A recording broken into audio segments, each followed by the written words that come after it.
Hello बच्चों, let's read the question. Given below are two statements. Statement 1 is given as the limiting force of static friction depends on the area of contact and independent of materials. Statement 2 is given as the limiting force of kinetic friction is independent of the area of contact and depends on the material. In the light of the above statement, choose the most appropriate answer from the options given below.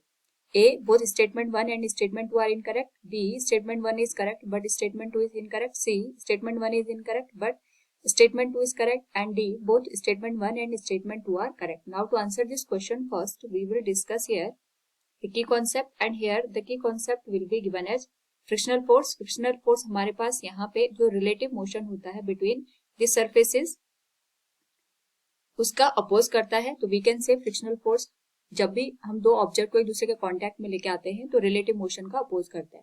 Question में हमारे पास यहाँ पे जो first statement है, it is stating the limiting force of static friction depends on the area of contact and independent of the material. It is incorrect one, क्योंकि जब हम बात करते हैं स्टैटिक फ्रिक्शन की, सपोज हमने कोई ऑब्जेक्ट रखा है, इस पे हमने फोर्स लगाया, तो एक पर्टिकुलर अमाउंट का फोर्स लगाने पे ही ये जो ऑब्जेक्ट है ये मोशन की कंडीशन में आ जाएगा.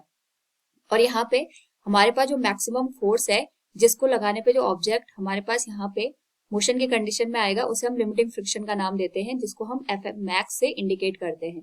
और इसकी जो वैल्यू है that is given as mu into N. N यहाँ पे नॉर्मल रिएक्शन फोर्स को इंडिकेट करता है. नॉर्मल रिएक्शन फोर्स हमारे पास यहाँ पे जो ग्राउंड ऑब्जेक्ट पे फोर्स लगाते हैं उसे हम नॉर्मल रिएक्शन फोर्स का नाम देते हैं. और mu is the coefficient of friction. तो जो म्यू है ये हमारे पास बताता है कि जो दोनों सरफेसेस हमने एक दूसरे के कांटेक्ट में रखी हुई है उन दोनों सरफेस के नेचर किस तरीके से है, यानी जो सरफेस का यहाँ पे मटेरियल हम यूज कर रहे हैं उसकी वैल्यू से फ्रिक्शनल फोर्स यहाँ पे इफेक्ट होती है. तो यहाँ पे कितना कांटेक्ट हमारे पास एक दूसरे के साथ कांटेक्ट में है उसका यहाँ पे कोई भी इफेक्ट नहीं आता है. तो हम कह सकते हैं जो फर्स्ट स्टेटमेंट है that is incorrect one.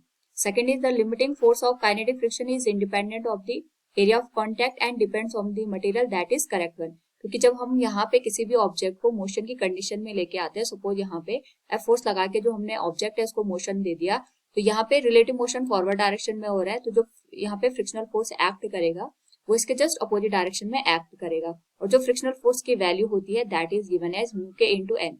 N यहाँ पे नॉर्मल रिएक्शन फोर्स को बताता है, ये इसका आ गया वेट mg. और नॉर्मल रिएक्शन फोर्स जो ग्राउंड यहाँ पे ऑब्जेक्ट पे प्लेस करता है इन दी अपोजिट डायरेक्शन, जो म्यू के है ये कोफिशिएंट ऑफ फ्रिक्शन को इंडिकेट करता है. ये बताता है कि हमारे पास जो सरफेसेस हैं इसके बीच हमने जो मटेरियल यूज किया है वो किस टाइप का है, कितना यहाँ पे एरिया एक दूसरे के कांटेक्ट में आ रहा है, इसका यहाँ पे फ्रिक्शनल फोर्स पे कोई भी इफेक्ट नहीं होता है. सो हम कह सकते हैं so statement 1 is incorrect but statement 2 is correct. Option C will be the right answer. Hope all you understood it. Thank you and best of luck.